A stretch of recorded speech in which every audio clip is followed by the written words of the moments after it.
జటాయు అన్న సంపాతి ద్వారా రావణుడు సీతని అపహరించి సముద్ర గర్భంలో ఉన్న లంకానగరంలోని ఓ వనంలో దాచిపెట్టాడని తెలుసుకున్న వానర వీరులంతా కేరింతలు కొడుతూ సముద్ర తీరానికి చేరుకున్నారు.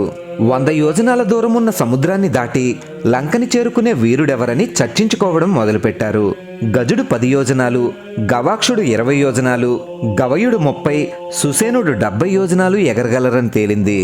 తాను వృద్ధుడు కనుక 90 యోజనాలు ఎగరగలడని జాంబవంతుడు చెప్పాడు. తాను 100 యోజనాలు ఎగరగలను కాని తిరిగి రాగలనో లేదో అని అంగదుడు సందేహించాడు. నువ్వు రాజువు కాబట్టి ఎవరినైనా పంపించాలే కాని నువ్వు వెళ్ళకూడదని జాంబవంతుడు చెప్పడంతో అంగదుడు ఆ ప్రయత్నాన్ని విరమించుకున్నాడు. ఇలా వానరవీరులంతా తమ తమ బలాబలాల్ని పర్యవేక్షించుకుంటూ ఉండగా తాను బలహీనుడినని, శ్రీరాముడికి సహాయం చేయలేకపోతున్నానని హనుమంతుడు ఓ చోట కూర్చుని బాధపడుతూ ఉన్నాడు. అంతలో జాంబవంతుడు, యువరాజా, మనలో ఈ వారధిని లంఘించగల వీరుడు హనుమంతుడు ఒక్కడే అని అంగదుడికి చెప్పి, హనుమా లే, నీకంటే శక్తివంతులు ఈ భూలోకంలో ఎవ్వరూ లేరు, నువ్వు అనన్య సామాన్యుడివని గుర్తు చేస్తున్నాను అని జాంబవంతుడు హనుమంతుడి జన్మరహస్యాన్ని చెప్పాడు. హనుమంతుడికి తన శక్తులు గుర్తు రావడంతో పైకి లేచి తోక విదిలించాడు. వానరవీరులంతా హనుమంతుణ్ణి స్తుతిస్తుంటే అర్ధరాత్రి ఉదయిస్తున్న సూర్యుడిలా అమాంతం పైకి ఎదిగి మహేంద్ర పర్వతంపై కాలు పెట్టి రామకార్యార్థి అయి హనుమంతుడు ఒక్క దూకులో లంకకి దూసుకుపోయాడు. అలా లంకలో అడుగుపెట్టిన హనుమంతుడికి అడుగడుగునా శ్రీరాముడు ఎలా సాయపడ్డాడో ఈ వీడియోలో చెప్పబోతున్నాను.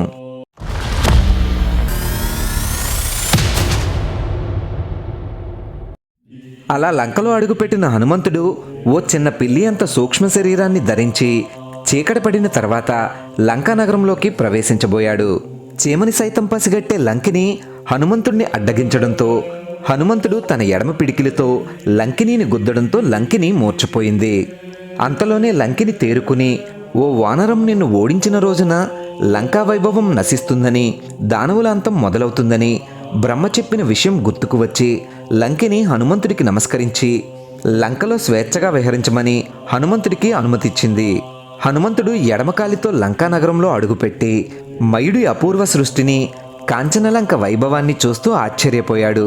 హనుమంతుడు అర్ధరాత్రి పండు వెన్నెలలో రావణ కుంభకర్ణులని, సౌందర్యవతులైన రాక్షస స్త్రీలని చూశాడు కాని సీతాదేవి జాడ మాత్రం తెలియలేదు. తాను వచ్చిన పని జరగదేమో అని బాధపడుతూ హనుమంతుడు ఓ చోట కూర్చుని రామలక్ష్మణులకి, సుగ్రీవుడికి తన మొహం ఎలా చూపించాలి అని ఆలోచిస్తూ ఉండగా ఎదురుగా ఓ వనం కనిపించింది. సీతాదేవి అశోకవనంలో ఉందని జటాయువు అన్న సంపాతి చెప్పిన విషయం గుర్తుకు వచ్చి హనుమంతుడికి ప్రాణం లేచొచ్చింది. వెంటనే హనుమంతుడు ఒక్క దూకులో అశోకవనంలోని ఓ చెట్టుపైకి చేరుకున్నాడు. హనుమంతుడు చెట్టుపై నుండి చుట్టుపక్కల పరిశీలిస్తూ ఉండగా మాసిపోయిన బట్టలతో, క్షీణించిన దేహంతో ఓ స్త్రీ ఆ చెట్టు కింద కనిపించింది. అలాంటి పరిస్థితుల్లో కూడా చంద్రబింబంలా మెరిసిపోతున్న ఆవిడ ముఖాన్ని చూసి శ్రీరాముడు చెప్పిన గుర్తులు గుర్తుకు వచ్చి ఆవిడే సీతాదేవి అని హనుమంతుడు నిర్ధారించుకున్నాడు. సీతాదేవి పరిస్థితిని చూసి హనుమంతుడు బాధపడుతూ ఉండగా రావణుడు సీతాదేవి దగ్గరికి వచ్చి తనకి సొంతం కమ్మని బెదిరించాడు.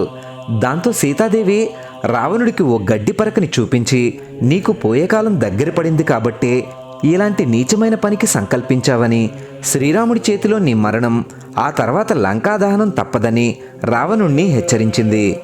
అందుకు ఆగ్రహించిన రావణుడు సీతాదేవిపై కత్తి దూయబోయాడు. దాంతో చెట్టుపై నుండి ఇదంతా చూస్తున్న హనుమంతుడికి కోపం కట్టలు తెంచుకుని రావణుణ్ణి ఎలా అయినా చంపేయాలి అనుకున్నాడు. అంతలో ఓ చెయ్యి సీతాదేవిపై కత్తి ఎత్తిన రావణుడి చెయ్యి పట్టుకుంది. సీతాదేవిని రక్షించిన ఆ చెయ్యి ఎవరిదా అని చూసిన హనుమంతుడికి ఆవిడ రావణుడితో మాట్లాడిన మాటల్ని బట్టి ఆవిడ రావణుడి భార్య మండోదరి అని అర్థమైంది. సీత, నీకు 2 నెలల సమయం ఇస్తున్నాను, ఈలోగా నీ మనసు మార్చుకో, లేదంటే నిన్ను పలహారంగా వండిస్తాను అని రావణుడు సీతాదేవిని హెచ్చరించి అక్కడి నుండి వెళ్ళిపోయాడు. అలా రావణుడు సీతాదేవిని హెచ్చరించి వెళ్ళిపోయిన తర్వాత అశోకవనంలో సీతాదేవికి కాపలాగా ఉన్న రాక్షస స్త్రీలు, నువ్వు రావణుడికి వశం కాకపోతే నిన్ను తినేస్తామంటూ సీతాదేవిని భయపెట్టడం మొదలుపెట్టారు. ఆ అరుపులు విని త్రిజట ఒక్కసారిగా ఉలిక్కిపడి లేచింది. ఆ వెంటనే త్రిజట పరుగు పరుగున సీతాదేవి దగ్గరికి వచ్చి తనకి వచ్చిన కల గురించి ఇలా చెప్పడం ప్రారంభించింది.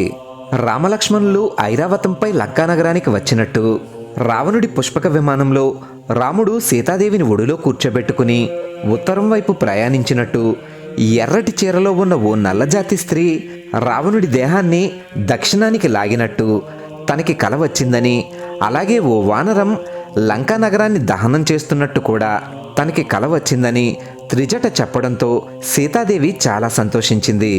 అలా త్రిజట తన కల గురించి చెప్పి సీతాదేవికి క్షమాపణ చెప్పమని అక్కడ కాపలా ఉన్న రాక్షస స్త్రీలందరినీ ఆదేశించింది. వారంతా సీతాదేవికి క్షమాపణ చెప్పడంతో రామరావణ యుద్ధం తర్వాత వారిని రక్షిస్తానని సీతాదేవి వారికి అభయమిచ్చింది.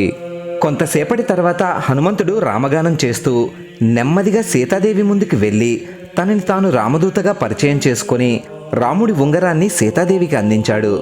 అది చూసి సంతోషించిన సీతాదేవి రామలక్ష్మణుల గురించి కుశల ప్రశ్నలు అడిగి తన గుర్తుగా శ్రీరాముడికి ఇవ్వమని చూడమని హనుమంతుడికిచ్చింది. నెల రోజుల్లో శ్రీరాముడు రావణుణ్ణి చంపి తనని తీసుకువెళ్ళాలి అని, లేదంటే తాను బ్రతకనని రాముడికి చెప్పమని సీతాదేవి హనుమంతుడికి చెప్పింది. దాంతో హనుమంతుడు సీతాదేవి దగ్గర సెలవు తీసుకుని రావణుణ్ణి కలవడానికి వెళ్ళాడు. తనకి తానుగా రావణుడి దగ్గరికి వెళ్తే రావణుడు తనని కలవడేమో అనే సందేహంతో హనుమంతుడు పెద్దగా మారి అశోకవనాన్ని ధ్వంసం చేయడం ప్రారంభించాడు. హనుమంతుణ్ణి బంధించమని రావణుడు పంపించిన సైన్యాన్ని హనుమంతుడు నుజ్జునుజ్జు చేశాడు.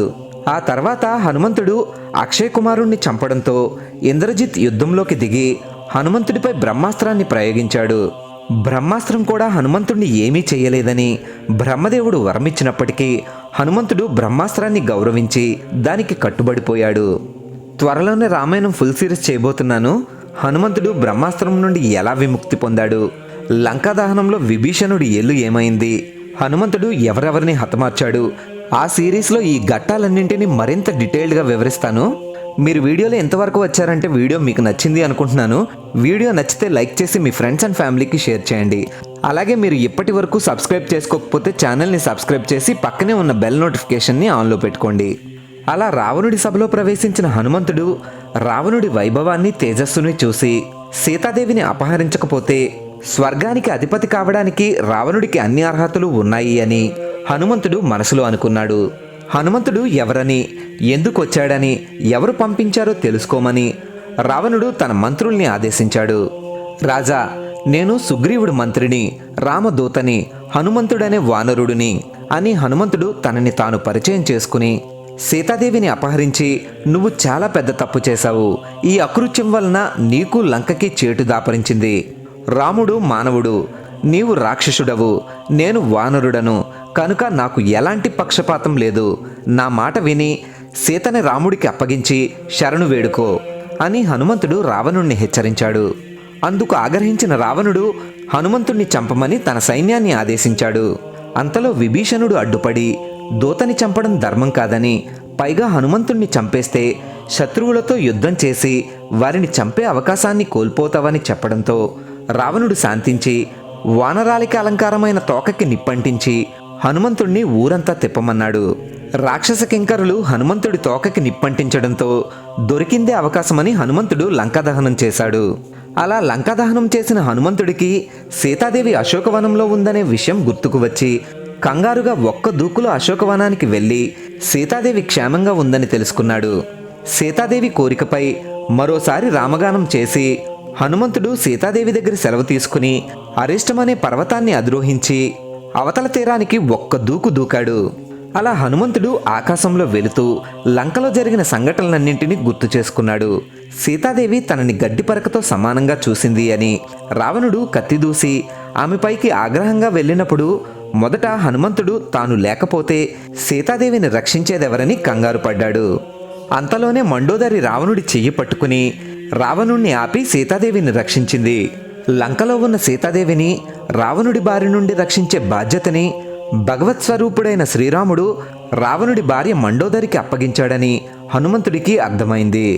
అలాగే త్రిజట తన కల గురించి సీతాదేవికి చెప్పినప్పుడు శ్రీరాముడు తనని చూసి రమ్మన్నాడే కానీ కాల్చి రమ్మనలేదని, అలాంటప్పుడు లంకాదహనం ఎలా సాధ్యమని, అందుకు కావలసిన నూనె సామాగ్రి ఎలా వస్తాయని హనుమంతుడు సందేహించాడు. ఆ తర్వాత రావణ సభలో బందీగా ఉన్న హనుమంతుడిని రావణుడు చంపమన్నప్పుడు తనని రక్షించేదెవరని హనుమంతుడు ఆలోచించేలోగా విభీషణుడు అడ్డుపడ్డాడు. దాంతో దూతగా వెళ్ళిన తనని రక్షించే బాధ్యతని శ్రీరాముడు విభీషణుడికి అప్పగించాడని హనుమంతుడికి అర్థమైంది. అంతలోనే హనుమంతుడి తోకకి నిప్పంటించమని రావణుడు ఆదేశించడంతో లంకాదహనం చేసే బాధ్యతని శ్రీరాముడు స్వయంగా రావణుడికి అప్పగించాడని హనుమంతుడికి అర్థమైంది. నేను లేకపోతే ఏమవుతుందో అనే భ్రమని విడిచిపెట్టి రామదూతగా లంకకి వెళ్ళిన హనుమంతుడికి అడుగడుగునా ఆ భగవంతుడు ఎలా అయితే తోడున్నాడో, ఈ ప్రపంచంలో మీరు వేసే ప్రతి అడుగులోనూ మిమ్మల్ని పంపించిన ఆ భగవంతుడు మీకు తోడు ఉంటాడు అనే విషయాన్ని గుర్తుపెట్టుకోండి. ఈ వీడియోపై మీ అభిప్రాయాన్ని కామెంట్ చేసి వీడియోని మీ ఫ్రెండ్స్ అండ్ ఫ్యామిలీకి షేర్ చేయండి. ఛానల్ని సబ్స్క్రైబ్ చేసి వీడియో పెట్టిన వెంటనే మీకు రావాలి అంటే పక్కనే ఉన్న బెల్ నోటిఫికేషన్ని యాక్టివేట్ చేసుకోండి. అలాగే నాతో డైరెక్ట్గా మాట్లాడాలి అనుకుంటే అభిజా ఇన్ఫో ఇన్స్టాగ్రామ్ ఐడిని ఫాలో చేసి నాతో కనెక్ట్ అవ్వండి.